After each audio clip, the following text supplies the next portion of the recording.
Bienvenue dans cette nouvelle vidéo, on se retrouve aujourd'hui, on est le mardi 1er avril, je vous fais un contenu tout à fait spécial puisque je reviens sur toutes les questions qui m'ont été posées sur l'onglet communauté suite à mon post où je vous demandais quelles étaient un petit peu vos questions du moment sur l'actualité mondiale. Il y avait plusieurs versants qui étaient amenés. Aujourd'hui, je vous propose dans cette vidéo de traiter exclusivement de la question de l'influence, on va dire, des États-Unis dans le monde maintenant et dans les années à venir, avec des lignes d'horizon, des potentiels qu'on va aller explorer en canalisation. Je vous laisse évidemment libre dans l'interprétation des messages que je vais vous transmettre aujourd'hui. Voilà ce que je voulais vous dire. Je fais une petite parenthèse, sachez que je vous accompagne également en séance individuelle de guidance. Voilà, donc il y a des créneaux qui sont ouverts prochainement. N'hésitez pas à consulter le planning qui se trouve sous cette vidéo. Eh bien on y va, c'est parti. Alors, déjà, concernant le président des États-Unis, qu'est-ce que vous souhaitez nous dire à son sujet? Par quoi est-il animé? On me montre l'image d'un bulldozer. Il est vraiment empreint d'une énergie qui s'exprime dans une forme de puissance. Et il est venu, en quelque sorte, faire un espèce de ramdam qui va remuer les fondations, des fondements préétablis. Cela va servir en fait le plan en quelque sorte, au sens où ça va venir déloger, déraciner de vieilles grilles dans les fondations. Et il était temps que certaines mises à jour soient faites. Et disons que lui, il vient s'incarner empreint de cette volonté, de ce courant d'inspiration. Ne vous méprenez pas. Il n'est guère nécessaire d'avoir des considérations pour lui. Il reste un être humain, mais il est investi de ce que je comprends d'une mission bien particulière, et au travers de son rayonnement, il va offrir la possibilité au monde de se transformer.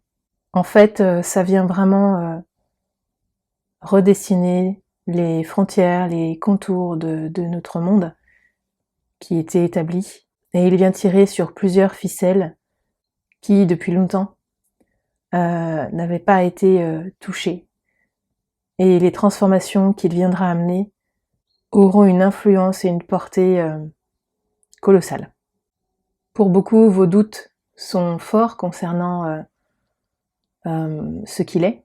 Nous vous assurons qu'il joue un rôle prédominant dans ce qui est en train d'être transformé à travers votre cycle civilisationnel.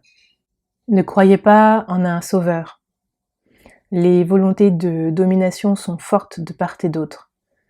Nous vous avons dit que le président des États-Unis allait exercer une influence très forte au cours de cette année et au cours des suivantes. Et nous vous le redisons, cela ne plaira pas à tout le monde. Et ce président, est-ce que il est vraiment empreint de sagesse ou pas? Il a des défauts, comme tout le monde. Mais son charisme, son énergie sont des atouts puissants sur lesquels nous pouvons miser pour venir exercer une force d'influence qui contribuera, nous disons bien contribuera, considérablement à mettre à exécution un plan bien précis. Nous sortons de toutes les considérations de ce que vous pouvez entendre à travers des courants de pensée qui sont véhiculés sur vos réseaux. Le plan est bien plus colossal que vous ne l'imaginez. C'est clairement un émetteur pour nous. Il est clair qu'il a des cartes en main. Il y a comme un compte à rebours en fait, il y a vraiment des événements précis qui sont planifiés et qui sont en cours. Et du coup, est-ce qu'on peut dire que ce président a un rôle positif ou un rôle négatif? Ni l'un ni l'autre. Vous êtes trop rivé sur cette notion de dualité, de polarité. Affranchissez-vous de cette vulgarisation qui à nos yeux n'a pas de valeur. Ce qui compte, c'est l'effet de causalité, c'est le rendu, c'est la finalité de ce qui sera intentionnellement posé dans les actes. La part du personnage ne nous intéresse guère. Lui aussi est empreint de dualité. Il sourit, ils me disent qu'en tant qu'être humain, on porte tous ces stigmates en fait de la personnalité du personnage, et que c'est difficile de nous en défaire. Bientôt, ils me disent, vous comprendrez. Alors, si on revient sur l'influence des USA sur le monde, est-ce que vous pouvez nous en parler? Ils me montrent un crayon à papier avec une gomme au bout, et ils sont en train de me montrer que la gomme, elle est en train d'effacer des choses qui avaient été écrites. Je comprends qu'il y aura une forme de jeu de réécriture qui va s'établir par l'influence des États-Unis, et qui s'établira notamment sur toutes les notions de frontières. Ils me disent qu'il y aura beaucoup de révisions, en fait, c'est ça. Et là, je vois comme si on dévissait quelque chose qui était là depuis longtemps, et donc on redessine beaucoup de choses sous l'influence de ce territoire.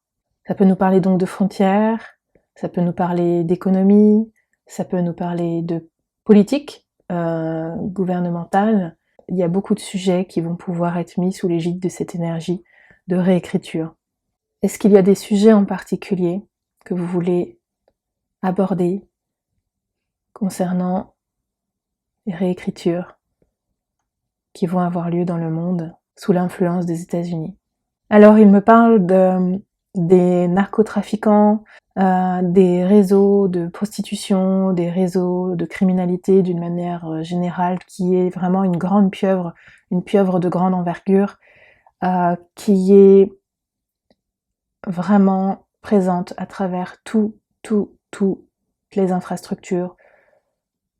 Tous nos systèmes politisés sont intimement liés à cette sphère-là.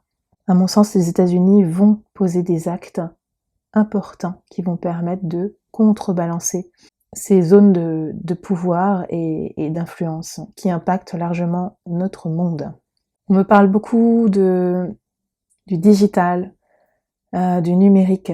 Ils vont essayer vraiment de devenir pionniers et s'investir beaucoup aussi dans ce domaine-là, afin de développer des outils sur lesquels on ne pourra pas concurrencer en fait. Donc ils vont prendre le lead visiblement aussi là-dessus. Bien évidemment, ça vient aussi nous parler de la conquête aérospatiale, la conquête de l'espace, et là aussi, ils vont essayer de poser des pions importants. Beaucoup parlent d'une potentielle guerre civile aux États-Unis.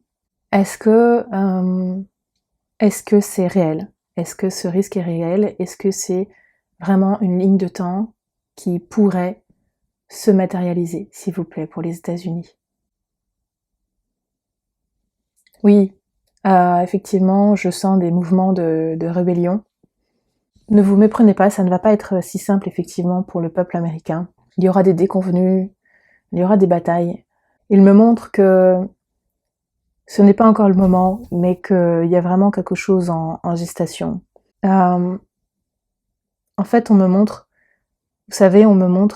une pompe à essence, et on me montre qu'il y a plus de carburant, il y a plus d'énergie. Et ça pourra être un sujet aussi qui va marquer un tournant décisif à un moment donné, ou des coups de force, des coups voilà, il pourrait y avoir aussi, selon les États peut-être, des difficultés en lien avec des ressources. Donc que ce soit au niveau pétrolier, peut-être aussi au niveau de tout ce qui est liquide en fait, ressources liquides, donc je parle de l'eau, des denrées dont on a besoin pour vivre aujourd'hui, dans ce monde. Et ça pourra à un moment donné être source effectivement de conflits entre les populations. Alors on me parle aussi qu'au niveau climatique, il y a des mouvements qui pourraient s'inscrire. Là je vois la Terre qui tremble et qui pourrait donc pousser les populations à se rencontrer et à migrer. Et de ce fait, il pourrait y avoir aussi des confrontations. Et je vois en fait la peur aussi par rapport à ces mouvements de migration qui s'inscrivent dans le regard des gens qui doivent être accueillants, qui doivent accueillir ces mouvements de foule. Et, et ça pourrait être aussi compliqué à vivre. La question aussi des ethnies, du racisme interpopulation, là aussi il y a des risques de tension et qui rejoignent directement ce qu'on disait aussi juste avant, visiblement. Donc est-ce qu'il est question du Mexique aussi? On sait qu'il y a aussi une large population afro-américaine sur le territoire. Ouais, il y aura des zones de friction, ça c'est clair. Alors on était en train de parler d'ethnie, on peut parler de frontières aussi, et du coup j'embraye avec la notion du Canada et du Premier ministre non élu, comme ça a été évoqué. Il y a une question qui est ressortie, demandant quel est le potentiel avenir en fait du Canada au regard de l'influence des États-Unis. Je dirais aujourd'hui, au vu de ce qu'on me montre, que il est fort probable quand même qu'il y ait des remaniements au niveau de cette frontière avec le Canada. Sans parler des taxes, etc. J'ai l'impression que les États-Unis restent en position de force par rapport au Canada. Pour l'instant, au vu de comment ça s'inscrit, je pense qu'il conviendrait que ce soit difficile de vraiment contrebalancer ce qui est en train d'advenir. Je dis pas que c'est pour tout de suite, mais il pourrait y avoir quand même des tours de force là aussi qui soient amenés. Alors est-ce que ce sera un compromis qui sera trouvé? Est-ce que ce sera une partie du Canada qui sera seulement annexée, avec des frontières qui vont se redessiner ici et là? Je nuancerai quand même, hein, mais à mon avis, il y a des choses qui seront mises dans la matière sur ce sujet-là. On me dit, n'ayez pas peur. La notion de frontière, elle est encore trop douloureuse dans la conscience de l'homme. Vous verrez que dans plusieurs années, vous n'aurez plus du tout les mêmes considérations sur ces sujets-là. Bien des choses se seront passées et vous comprendrez ce que nous vous exprimons aujourd'hui. Que souhaitez-vous dire à propos du Premier ministre du Canada, s'il vous plaît? Ils me disent que c'est un plan.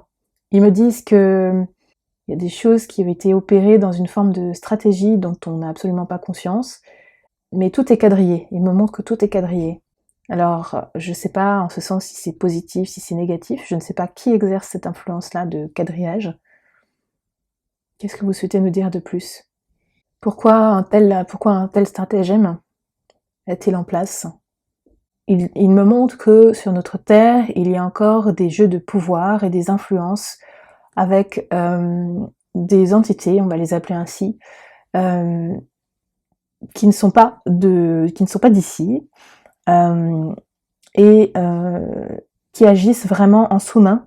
Je vois en fait comme s'il y avait un monstre sous terre qui creusait des galeries et du coup qui agit vraiment en souterrain sur ces questions-là. Et je pense que l'influence en fait qui a été mise dans la nomination de ce Premier ministre vient des notes de cette entité qu'on met en lumière. Et là encore, on me montre en fait, en définitive, qu'il y a encore beaucoup d'influences négatives aussi qui agissent dans les systèmes qui sont en place et qui gouvernent ce monde. Et clairement, c'est l'expression de ça. Dans la même veine, on m'a posé la question de savoir si le Québec allait devenir américain. Alors, sur cette question-là, eh bien, je vois du conflit, mais je vois du conflit armé. C'est curieux. Je vois comme une bataille. J'ai l'impression de voir des tirs. Je sais pas si c'est un conflit d'ordre civil ou d'ordre plutôt étatique et lié vraiment à des forces gouvernementales. Je ne sais pas. Donc je vois quand même qu'il y a une forme de résistance sur ce sujet-là. Et donc du coup, ça reste assez cohérent avec ce que je ressentais tout à l'heure, au sens où, pour moi, les frontières vont être vraiment redessinées entre les États-Unis et le Canada. Je nuance au sens où je ne sais pas si ça va être partout sur cette frontière, si toute cette ligne de frontière elle va être effacée, gommée. Mais par contre, avec le Québec, il y aura peut-être par rapport au Québec, là, une notion d'ouverture et d'annexe. C'est tout à fait possible. Mais ça va pas être simple. Voilà. L'influence des États-Unis par rapport au Moyen-Orient, c'est une question qui a été posée également. Qu'est-ce que je peux voir là-dessus? Bon, le conflit, les Américains sont toujours impliqués dans les conflits, et au demeurant, je ne les vois pas s'extraire complètement de ces conflits-là et adopter une posture qui va faire que tout s'arrête. Je ne vois pas ça. Pas tout de suite, en tout cas. Alors, il y a plusieurs sujets, mais là, ce qui vient, c'est plus la question du terrorisme. Et c'est comme si on me montrait, en fait, le gouvernement américain qui allait essayer de la jouer vraiment finement pour investiguer ce sujet-là, essayer de vraiment aller agir pour déloger, en fait, ces forces-là.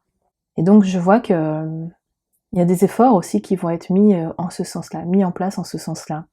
Donc d'une certaine manière, on voit que l'implication des États-Unis par rapport au Moyen-Orient reste quand même teintée de son intérêt.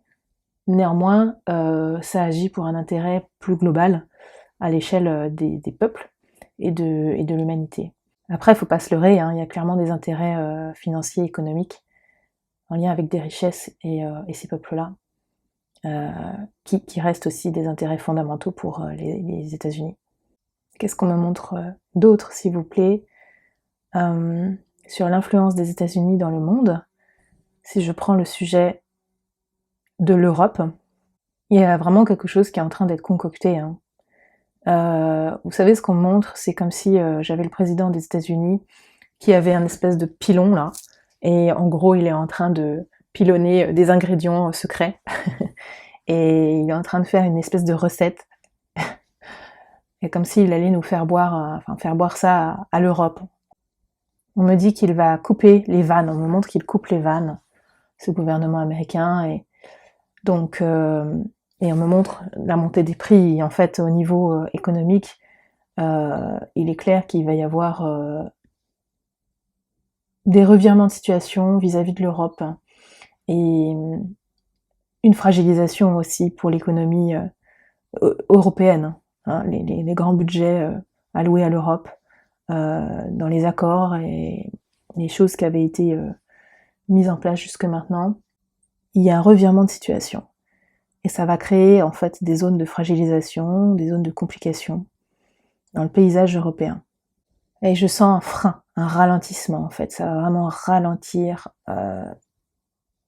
considérablement la dynamique, l'essor en fait de l'Europe, quoi.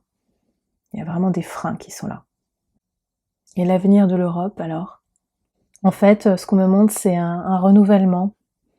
Il y a des choses qui vont changer, en fait. C'est comme si on me montrait un rideau de théâtre tout noir. Et je sens que l'Europe, du coup, elle est derrière, en fait. Cette Europe, elle est complètement voilée par ces rideaux-là.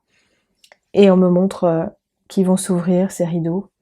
Et je la vois, du coup, derrière cette Europe, qui ne sera plus sous cette nomination-là, à mon sens, puisque j'ai l'impression qu'il y a des choses qui auront changé. Le visage de cette alliance aura changé. Et pour le coup, par contre, c'est très lumineux dans ce qui ressort après. Mais ça va nécessiter effectivement un vrai nettoyage dans ce que je comprends. Et des révélations aussi. Et ça va consister vraiment à élever ce voile, cet opercule dense, opaque, qui est vraiment sur l'Europe, maintenant, en ce moment. Ok, qu'est-ce qu'on me montre d'autre, s'il vous plaît? L'influence des États-Unis sur la France. J'ai l'impression que j'ai une vraie zone de rupture, et j'ai l'impression qu'il n'y a plus de communication. Il va y avoir, je pense, vraiment des zones de tension entre les États-Unis et la France, pour le coup, si ce n'est déjà le cas. Et on me montre un combiné de cabines téléphoniques qui est décroché, et c'est comme si plus personne ne voulait répondre. On me montre tout simplement que la France s'enlise, elle va continuer à s'enliser, et que les États-Unis ne seront pas réellement en place pour venir nous aider et nous sortir de nos difficultés. Il ne faut pas espérer une considération venant de leur part. Ça, c'est évident. Alors, je demande s'il y a des choses que j'aurais pas vues concernant l'influence des États-Unis dans le monde, comment ça va se poursuivre dans les prochaines années. Le lobbying, politique lobbying, j'ai l'impression que ça aussi, ça va être au cœur des sujets d'intérêt du gouvernement américain pour venir contrebalancer ce pouvoir qui est en place et qui a aussi une large zone d'influence sur le monde et pas forcément une influence positive. On me parle notamment de l'industrie, des laboratoires, de la recherche et dans le médical, donc les pharma, etc. Et du coup, je demande quelles répercussions ça peut avoir. Est-ce que ça a une portée plus lointaine que sur les États-Unis? En fait, on me montre les ficelles, en fait, effectivement, de toute cette mécanique-là. Et oui, on me parle effectivement des projets de recherche, des financements associés à ces projets-là, financement des médicaments, etc. Là aussi, on voit bien qu'à un moment donné, il y aura des zones un peu sombres, certainement, qui seront aussi certainement révélées pour la compréhension des peuples. Et ça pourra vraiment venir fragiliser aussi tout ce système, en fait. On me parle des matières premières, je vois comme une zone de forage. Je sais pas ce qui est en train d'être extrait. Mais bon, c'est tout ce qui va être ressources minières, énergie fossile. Beaucoup de concurrence, il va y avoir beaucoup de concurrence sur les prix. Alors je comprends pas tout, mais il va y avoir des grosses stratégies qui vont être amenées là-dessus. Je vois des prix qui vont essayer d'être tirés vers le bas ou vers le haut. Enfin voilà, je vois comme si les prix allaient vraiment fluctuer. Et il y a beaucoup de remous sur cette notion-là, ok. Alors, faut pas croire quand même, sur place, on me remonte, j'entends des alarmes incendie, des alarmes de pompiers. Il va y avoir pas mal de dégâts aussi quand même sur ce territoire-là, en lien avec des phénomènes de grande sécheresse. Je vois l'influence du soleil sur ces terres, les terres des États-Unis. Et ça, clairement, ça pourra aussi plonger ce peuple-là dans des temps de difficultés qui remettront aussi beaucoup en question les choix qui auront été faits. De manière générale, hein, pas forcément depuis quelques années, mais les choix qui auront été faits depuis plus longtemps que ça. Ça va vraiment considérablement forcer ce territoire-là, comme d'autres, hein, à voir les choses autrement et à mettre en place des changements concrets pour aider les populations et à pallier à ces difficultés-là. Ça, ce sera quand même un grand challenge, les bouleversements climatiques qui vont être vécus là-bas. Ça va les impacter. Mais ils vont tenter de conserver quand même leur puissance malgré des choses qui vont être brutalement dévastées, des drames en fait, hein, des gros problèmes environnementaux. Ça va créer en fait des crises aussi, et ça viendra certainement alimenter ce qu'on disait tout à l'heure, les phénomènes de déplacement géographique et de confrontation inter-peuple.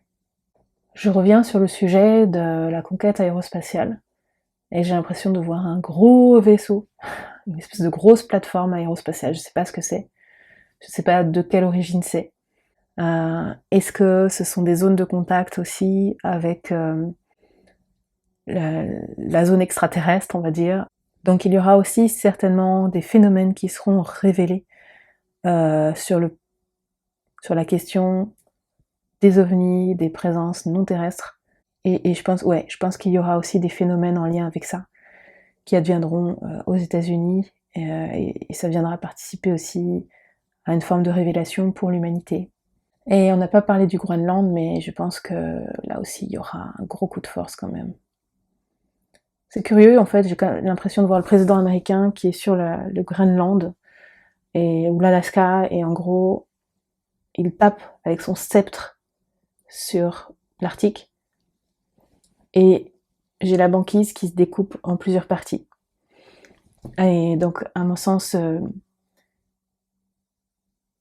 il va y avoir aussi un remaniement de frontières, un réagencement de frontières sur cette terre-là. Et je pense que il ira au bout de ce qu'il souhaite mettre en place. Et j'ose demander maintenant si on peut s'attendre à un conflit d'ordre mondial qui impliquerait donc les États-Unis, peut-être avec la Russie également. Je demande ce qu'on me donne là-dessus. Ils me disent ça en a tout l'air hein, dans ce qu'on vous montre. On nous demande de nous détendre sur le sujet. On nous demande de ne pas rentrer dans des scénarios de catastrophe et d'émettre des sentiments de peur concernant cette question-là. Tout n'est pas encore en place pour qu'un tel scénario se mette en place, même si dans les apparences on pourrait croire que si. Donc il nous demande pour l'instant de souffler. Ok. En fait, si vraiment j'y vais de manière concrète, moi ce que je vois c'est que je vois pas l'arme nucléaire, je vois pas ça, je suis pas là-dessus, qui serait utilisée. Par contre, je vois que ça chauffe beaucoup. Il y a vraiment une énergie de feu qui est présente, et on me montre des lignes de front. Des lignes de front, donc ça peut nous parler de frontières.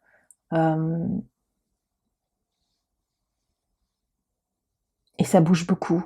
Et ça bouge beaucoup, il y a du mouvement, je vois comme si des personnes activaient des leviers.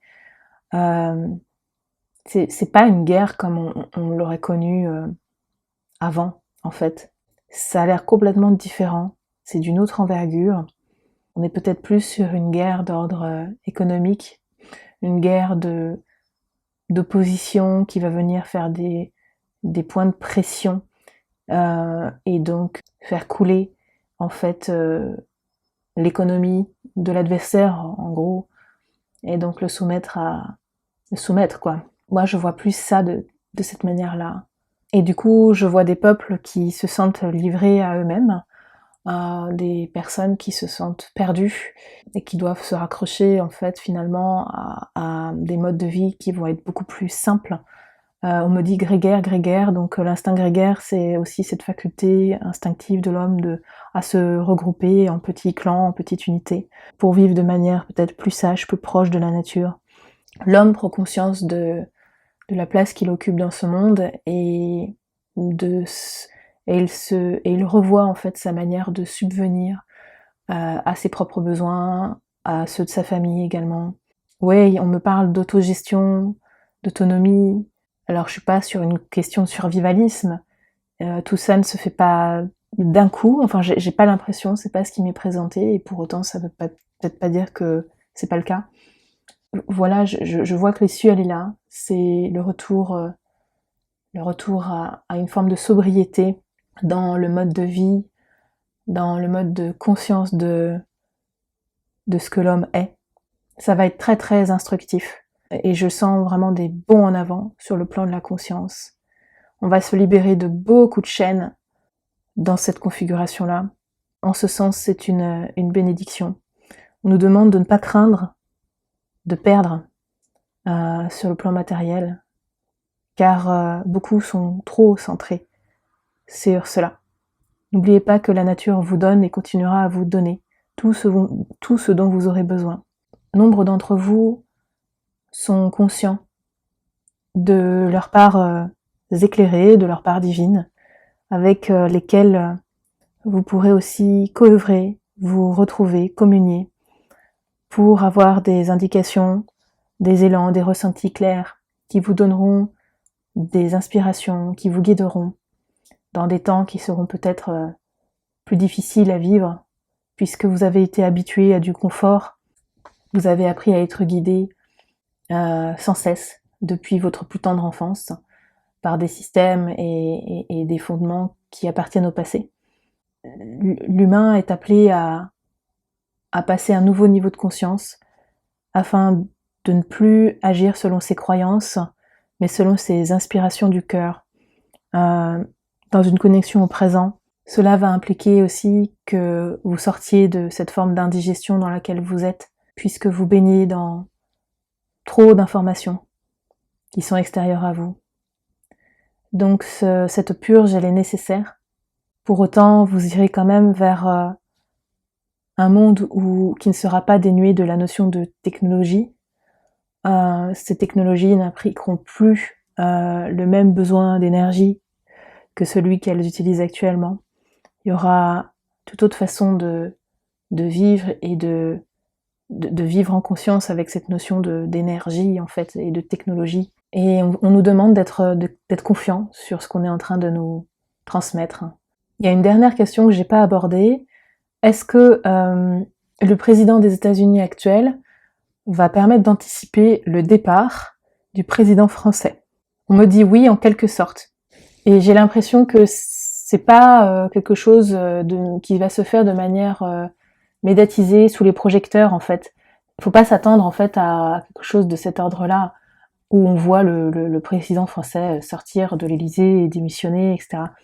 Je suis pas là-dessus. C'est beaucoup plus subtil que ça dans ce qu'on me montre. Voilà mon ressenti. Cette vidéo est terminée, je vous remercie de m'avoir suivi. N'hésitez pas à partager, à relayer, à vous abonner si c'est pas déjà le cas. Et je vous dis à très vite.